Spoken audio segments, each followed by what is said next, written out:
Magandang araw, mga kababayan. Isang mainit na balita ang gumigimbal ngayon sa marami. Usap-usapan sa social media at sa mga balita ang isyu tungkol kina Congressman Pulong at Mayor Baste. Umiikot ang mga katanungan, totoo nga bang may mga pinagtrabaho silang mga individual na di umano'y sangkot sa ipinagbabawal na gamot? Marami ang nagulat at humihingi ng malinaw na kasagutan mula sa mga opisyal upang malanawan ang taong bayan. Kasabay nito, hindi rin naiwan sa isyu si Manong J na nahaharap ngayon sa isang matinding hamon mula sa publiko. Ano kaya ang magiging legacy o maiiwang pamana niya sa kanyang pag-upo? Abangan natin ang mga susunod na pahayag mula sa kanilang mga kampo.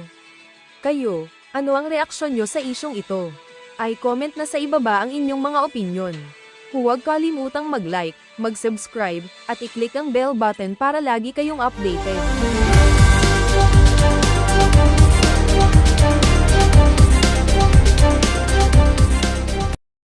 Kongreso na gumawa ng mga kaparaanan na maibaba ang presyo ng petroleum products and yung mga impact nito sa pangunahing bilihin ng bansa, Jade. Nangyari na ho ba ito before, Sir Jay? Yung ganyan pong sinasabi po ninyo? Yes, nangyari yan. Panahon ni President, ng tatay niya, panahon ng tatay niya, nung tapos nagkaroon ng rotation, ng gasolina, maraming pwedeng gawin eh. Ang problema nga lang, mukhang wala naman balak gawin siya. No? Kasi ang naririnig natin, presyo ng damit sa gasolina, hindi natin maintindihan yon. Yung fertilizers, ang layo sa usapan, hindi natin mawari kung ano nangyayari sa Presidente ng Republika ng Pilipinas. Bago ko ipasa kay Partner Agmar, baga po pwede rin tumulong yung mga oil companies din kasi hindi lang puro doon sa mga sa taong bayan na sinushoulder nila itong mataas na gastos. As I said kanina, Jade, unang-una hindi dapat pinayagan dahil nga simple lang, ang stock nila was bought on a price na hindi naman bakit kinakailangan, bakit siya pinayagan na tumubo itong mga ito o pagsamantalahan. That's the right term for them to rate the situation literally by increasing the price, the pump price by almost ilang percent. Hindi ko na malaman kung ilang porsyento dahil magmula 57 ang litro. Ngayon meron ng mga 121, 115, 112. Ang sobra pa sa doble ang itinaas ng produktong petrolyo, Jade. Manong Jay, mayong buntag, para dagdagan lang ng information, no, yung pagtaas sa presyo ng mga produktong petrolyo. Yung gasolina natin, kasama na yung kahapon, ay ika-12 linggo na. So, kumbaga 3 buwan na tumaas, sunod-sunod itong gasolina, habang ika-14 na linggo naman para sa diesel at kerosene. Pero dito ako sa naging matapang na pahayag noong March 30 ni Congressman Leandro Levisten. Basahin ko lang yung kanyang pahayag, Manong J, na nakapost din dito sa social media. Sabi niya rito, 20% ng binabayad nating buwis ay napupunta sa interes ng utang ng gobyerno. Interes pa lang ng utang ng gobyerno. Yung buwis natin, 20% daw. O 950 billion pesos sa 2026 budget. Pinalaki taon-taon ng pambansang budget, pero sa halip na lumakas ang ating ekonomiya, bumagsak ang GDP growth at foreign investment, tumaas ang unemployment at presyo ng mga bilihin, at lampas sa 60 pesos ang $1, 60.7 ata kahapon nagsara. At ngayon, idiniklara ng gobyerno na tayo ay nasa state of national emergency, pero sa halip na tugunan ng gobyerno ang pagtaas ng presyo ng langis, nagbabayad pa tayo ng buwis para sa utang ng gobyerno. Ang paggastos ng gobyerno ay ang problema. Ulitin natin ang paggastos raw ng gobyerno ay ang problema, hindi ang solusyon.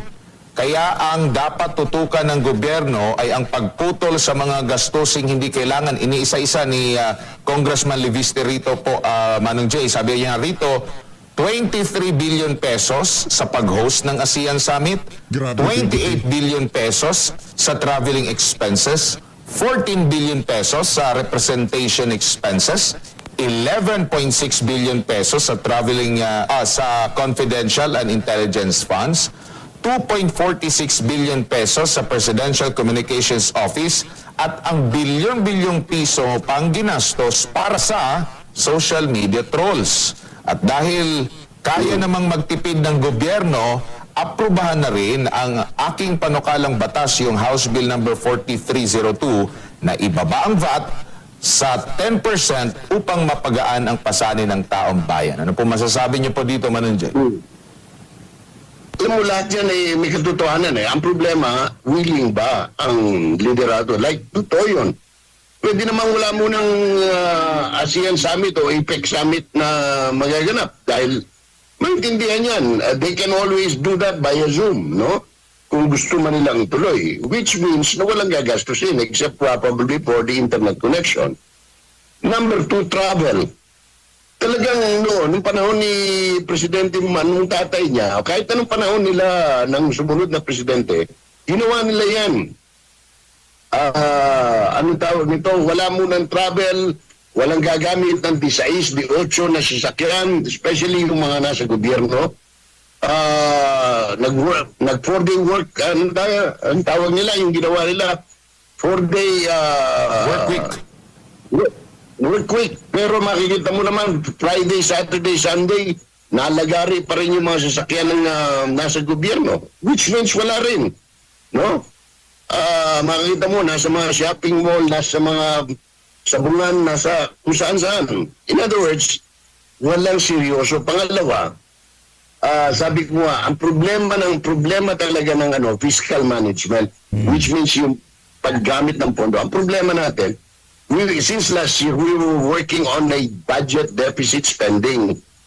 Now, ang nangyayari tuloy, every time may pera ka ngayon, ibinabayad mo lang doon sa ginastos mo nung nakaraan. So, kaya yung sinasabi ko na pwede sana oil stabilization, pero saan kukuha ng pondo? Tapos kumuha pa sila ng nag-loan sila ng 60 million, hindi ko alam, pesos o dollar ba yan mula sa bangko. Pero ang sinabi nila, agrikultura, wala namang dumarating sa amin, kami mga magsasaka. So, yun, anong tawag ito, lahat na sinabi ni Congressman Leviste ay po pwede kung gugustuhin ng gobyerno. The problem is, may balak ba gobyerno? Opo. Wala eh. Sa pahayag po ni Yusek Castro, no, sa ngayon daw panahon ng pagninilay-nilay, si Undersecretary Castro, sabi niya rito, hinihikayat niya na makipagtulungan na lamang sa administrasyon para sa ikaaangat ng bansa at ng bawat Pilipino. So, kumbaga, yun ang tanong mo, kung tatanggapin ba ng gobyerno yung naging suhestyon. Yan yung naging suhestyon ngayon ni Congressman Leandro Leviste, yung payag ni Undersecretary Castro na makipagtulungan. Now ngayon, sino kaya ang hindi willing makipagtulungan, Manong Jay? Kasi walang ibang makakatulong dito. Kasi sila, tingnan mo lahat sila yung mga 4-liter release, sino bang may hawak niyan? Nako. Presidente, si Marcos. Yung sino ang under the energy emergency powers, sino may kapangyarihan? Hindi naman tayo, hindi naman ang mga mambabatas, hindi rin mga gobernador o mayor, kundi ang presidente. All these things, what I'm saying is, para kay Yusek Castro Bacamon, na yung babae in lababo ngayon, no?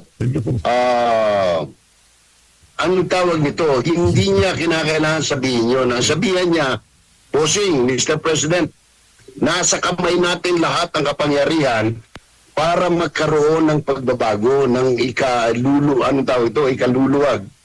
ng mga Pilipino. We cannot ask anybody to help us because everything is in our hands. Lahat ng authority, lahat ng kapangyarihan, sino bang pwedeng mag-utos na ibalik ang maleta? Siya rin. No? So, all these things, walang gusto magsakripisyo sa kanila eh. Kasi kung gusto magsakripisyo, yun lang travel. Oh. Nakita naman natin, nag-uumpisa ng giyera, nag-travel pa sa Amerika. Oh, para lang tumulo ang sipon. Oh, hindi natin, dinadaan natin sa birong ganito, but this is the reality on the ground. The leadership doesn't want to set the example in order to address itong problema ang kinakaharap natin sa bansa, Admar. Opo, lipat tayo konti ng topic, no?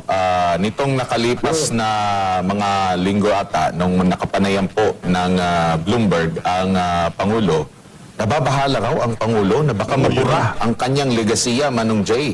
Ano pong masasabi niyo po rito? Unang-una, ano ba ang sa nakikita niyo legasiya Pakinggan muna natin o kay Manong Jay tapos susunod. ng Pangulo? Kasi baka iba yung nakikita nilang legasiya sa nakikita ng taong bayan. Yung nga, unang itatanong ko sa mga kinaukulan, kina Secretary Gomez, kina Yusek Castro, ano ba legacy ang ayaw niyang mabura? Yan ba yung wala siyang ginawa? Nako. Yan ba yung legacy na gusto niyang mapanatili na nakawan, kaliwat kanan? Pandarambong, kaliwat kanan? Pagsisinungaling, kaliwat kanan? Yan ba ang legacy na gusto niyang mapanatili? Because kung legacy pinag-uusapan niya ay good governance, wala siyang legacy ganoon. Correct. Ang legacy, nakaharap tayo sa problema, and yet, ang inuuna ng kanyang administrasyon is the impeachment of the Vice President.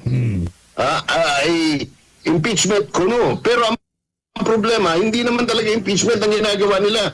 It is vilifying, sinisira ang pangalan, dangal ng pangalawang Pangulo. Correct. Na dapat sana ikatuwang niya kung tutusin dito sa pagharap ng problema ito, Admar. Opo. At meron namang payag ang anak ng dating presidente, kasalukuyang kongresista ng lungsod po ng Davao, si Congressman Pulong, at nag-real talk siya rito, na ang legasiya daw nitong ng kasalukuyang administrasyon ay ang korupsyon. Manong Jay?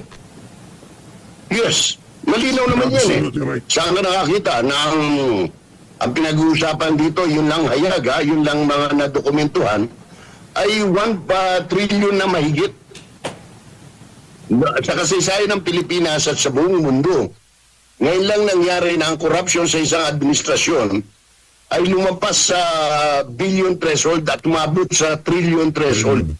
Whether in dollars, in dinar, or in pesos, Admar. Grabe, talagang nakakahiya, no? At ito ang legacy, walang ibang legacy na maiiwan si Ferdinand Marcos Jr. sa kanyang kahit mamatay pa siya bukas, yan ang maalala ng buong mundo, no? Kung paano ginahasa sa pamamagitan ng pandarambong at pagnanakaw ang bansang Pilipinas, ang isang bansa. Opo, ang sabi pa nga niya rito, your legacy is your corruption, your weakness, your inability to address the simplest of problems of every Filipino, and of course, your being one and only Bangag President, Manong Jay. Talagang wala namang sa Bisaya pa, sa historyong white cover mo, yun ang kaimtang sa itong nasod karon. Yan ang nangyayari po, nagdudumilat na kalagayan ng bansa. At wala pong ibang may pagmamalaking legacy. Nakakahiya para sa pamilya Marcos at sa mga Ilocano na dapat sana kung meron mang legacy, yung pagtitipid, no? Yung pagiging modest. Dahil trademark ng Ilocano yan. Pero ang problema, wala hong ganitong ipinakita for the last 4 years ang Marcos administration. Luho, nandyan. Nakawan, nandyan. Kaya nga nagkaroon pa siya nagtayo pa siya ng ICI to supposed to be to investigate, but it was actually to cover the tracks of anong tawag nito, dahil malinaw naman wala naman talagang anong tawag nito, and up to now yan ang problema nila, Admar. Tuloy-tuloy yung corruption even to the point of corrupting members of the House of Representatives na bumoto sa kasalukuyang impeachment. Unfortunately, that is their problem today. They want to impeach the Vice President but they don't have the numbers because tinuruan nilang maging corrupt yung mga congressman. Lahat ngayon nag-aantay. How much is the dog in the window or outside the window? Opo. Kasi ayaw nilang ilabas yung laman ng maleta. Gusto nila ngayon yung tinatawag na FLR for future release, pipirmahan ng presidente. Magde-deficit spending na naman sila para pangsuhol dito sa mga congressman. So ang ginagawa nila ngayon, they are dribbling the ball dahil wala sila makuwang numero at hindi nila maisampa ito. Dahil kung tutusin, anong pangalan ito, Almar? Matagal nang naisampa dapat dyan sa Senado dahil sinabi nila, kompleto, sufficient in form, sufficient in substance, sufficient sa grounds. So dapat yan, lahat, wala nang investigasyon na nangyayari.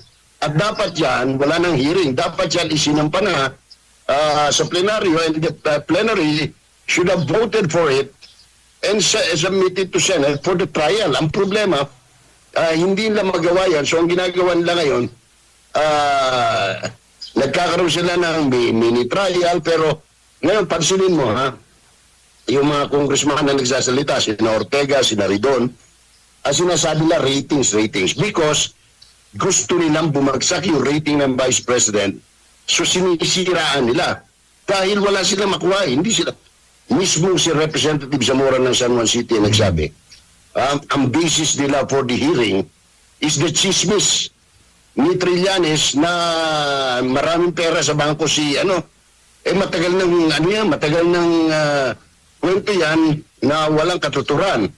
At sinabi niya yan on live television sa mainstream media. Si Luis Tru naman, kahit ano sabihin niya, nasabi na niya that what they're conducting is not a preliminary hearing. It is a mini trial which is not allowed by the Constitution and by laws. O ano sabi ni Congressman Flores nung kausap niya mismo tapat-tapatan yung mga mamamahayag sa telebisyon at sa radyo?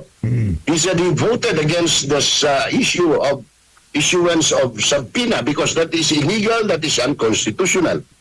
Mga congressman itong matitino. Wala. Ganyan talaga ang buhay ngayon. Habang dinadivert at ang pinakahuling dahil hindi nga sila umubra dito sa vilification campaign against Inday Sara, hindi nababagsak, hindi bumababa ang ratings sa katotohanan at sa guni-guni na lang ni Congressman Ridon at ni Ortega siguro nananatili ang pabagsak na ratings. Ang inuupakan naman nila ngayon, yung best friend ng dating presidente, si Pastor Apollo Kibuloy.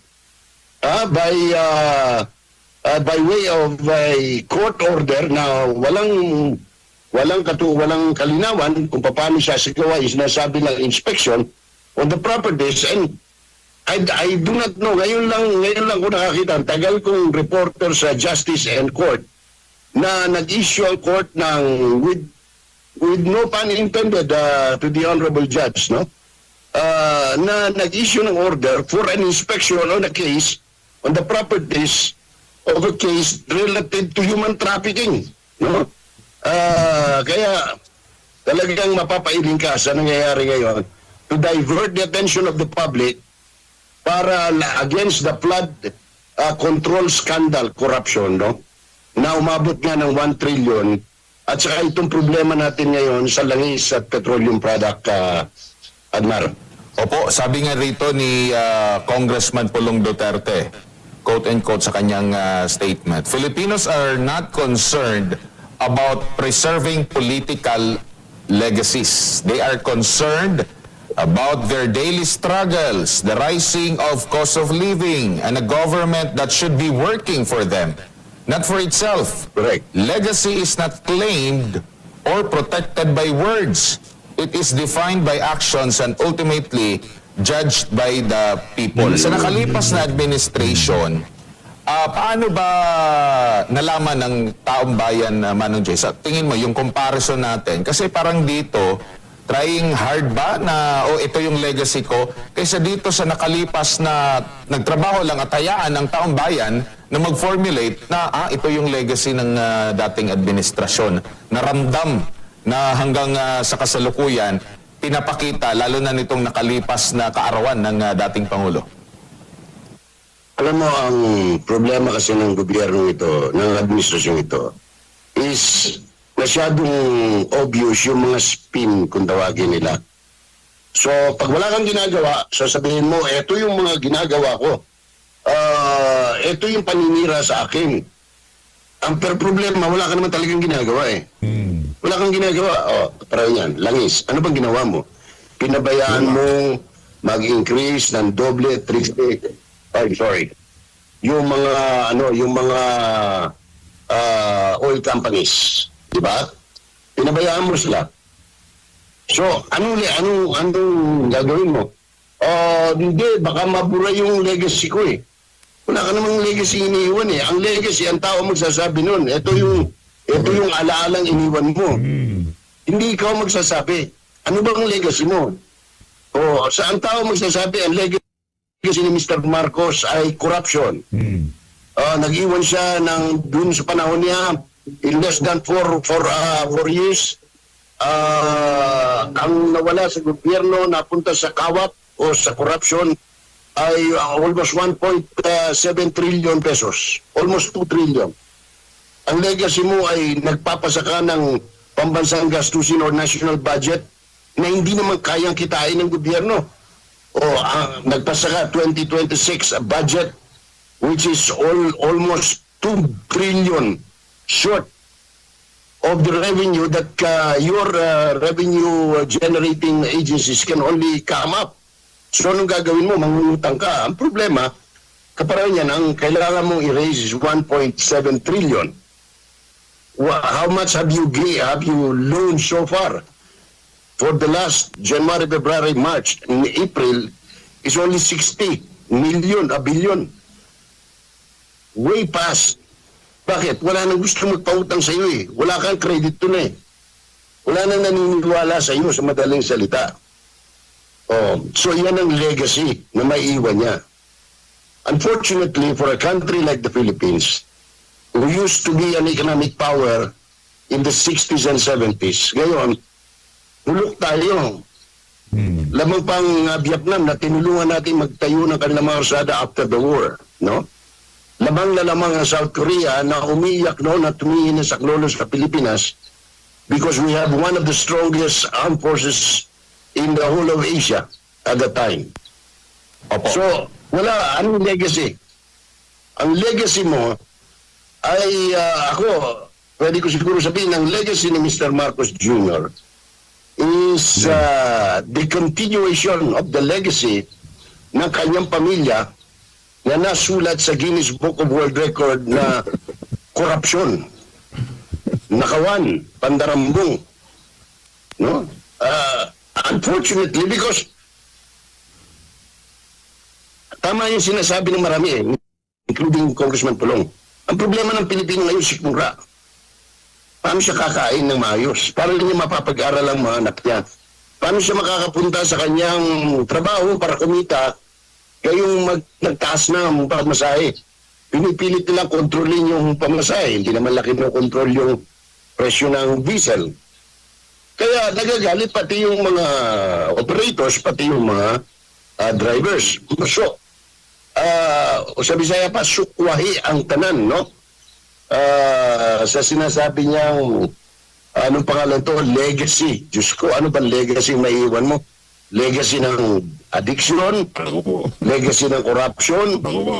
Legacy ng sexual perversion? What? Aray ko. Tell us, what kind of legacy ang sinasabi mong mabubura? O dapat mabura? Opo, Manong Jay, dalawang issue na lamang po. Humingi po ng tawad sa kanyang ama, itong si Senadora Amy Marcos, dahil hindi daw niya nabantayan, bigo siyang mabantayan, ang kanyang kapatid. Sabi pa niya rito sa kanyang latest post, quote-unquote, parating binibilin si Bongbong, bantayan mo yung kapatid mo. Parating sinasabing ganun. hindi ko nabantayan eh. Sabi pa niya rito, kaya dad, sinubukan ko talaga, pinagpilitan ko, nayayamot na nga sa akin si Bongbong, alam ko naman, pero hindi ko talaga kinaya. Kung sa ugaling Pilipino, it's really frustrating dahil alam naman natin ang ugaling Pilipino kung sino yung nakakatanda, siya yung gagabay doon sa nakababata, no? Probably, I'd like to give it, ang tawag na, accept it with a grain of salt, yung sinabi ni Ime, no? Na failure siya as ate. Pero hindi na kasi bata yan si Bonget, eh. Kahit noon, for 7 months that we were covering the Imelda trial in New York noon, Admar, talagang ginagawa ni Ime yan, no? Na kumustahin yung kapatid niya almost every day while the trial of Imelda was going on at the Lower Manhattan in New York. Kasi nga, kuminsan, tatawag siya, mga mag-aalas 12 na. Yung kapatid niya, yung bunso nilang kapatid, kaysa isang kapatid niya, lalaki pala, wala pa doon sa federal court kung saan ginaganap yung hearings. So talagang, it's really frustrating sa nakakatanda, no? Pero, nandiyan ang pangyayari. Na talagang, isipin mo, kahit na nga mga Ilocano, yung mga kaibigan kong mga Ilocano rito, frustrated din dahil sila umaasa na talagang maiangat ni Bonget yung pangalan ng dangal ng pamilya Marcos na naging sanhi ng kanilang pagpapalayas noong 1986. Pero unfortunately, mas lalo pang naging malala, no, yung issue ng corruption sa panahon ng anak kaysa doon sa panahon ng tatay. Kasi noon, bilyon lang ang pinag-uusapan, Admar, ngayon, trilyon na. No? Correct. Opo, at ngayon niyang araw na ito, Manong J, ay April Fool's Day. May inamin po sa latest post naman ni Senadora Amy Marcos na kasalanan niya ang nangyari dahil ipinahamak niya ang pangalawang Pangulo, Sara Duterte. Manong J, ano masasabi niyo po? Well, kung talagang may natitira kang kahihiyan dahil siya naman talagang pabalik-balik dito sa Davao noon at kinukumbinsi si si Mayor Sara noon. Dahil sa tingin nila talagang assessment nila noon, walang kapanapanalo si Bonget. Kung hindi niya makukuha ang running mate si Mayor Sara nung panahon na yon. So ang kanilang talagang pangako noon ay pagpapatuloy nila lahat ng magagandang napasimulan ng Pangulong Digong, no, ni Mayor Digong. At yun ang sinasabi, continuity, continuance ng lahat ng mga dapat katulad ng Mindanao Railway, ng North and South Railway dyan sa Luzon at marami pang iba, mga tulay at paglilinis sa gobyerno. Isa naman ang natupad nila, Admar, nalinis nila ng gusto yung kaban ng gobyerno. Imagine mo, walis, para na-vacuum yung pera ng gobyerno, 1.7 trillion, grabe. Trillion ho. What was impossible to be done ay nagawa nila ni Presidente Marcos, ni Speaker at yung anak niya, si Sandro, ang ngayon, pinipilit pa nilang gawin pa. Ewan ko, saan pupulutin ang bansa ito? Opo. Huli na lang, Sir Jay, si Jade Polit ito. Ano naman po yung inyong masasabi ngayon tuluyan ng kahapon, tinapos na po ng tuluyan ang investigasyon ng ICI patungkol nga dito sa flood control anomaly? Yung ICI naman, from the very beginning, sinasabi na natin, yan ay isang panakit na butas, no? Isa pang diversion yan. Para sa ganoon, malihis doon sa mga tunay na mga mastermind. I have never believed that the intention of the ICI was to really come up with the real score, no?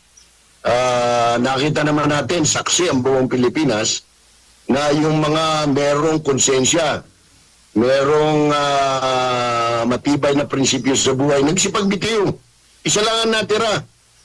Yung dating judge ng Makati na alam naman natin medyo colorful din ang background niya nung kapanahunan ni Presidente Erap, yung sinasabi niyang mga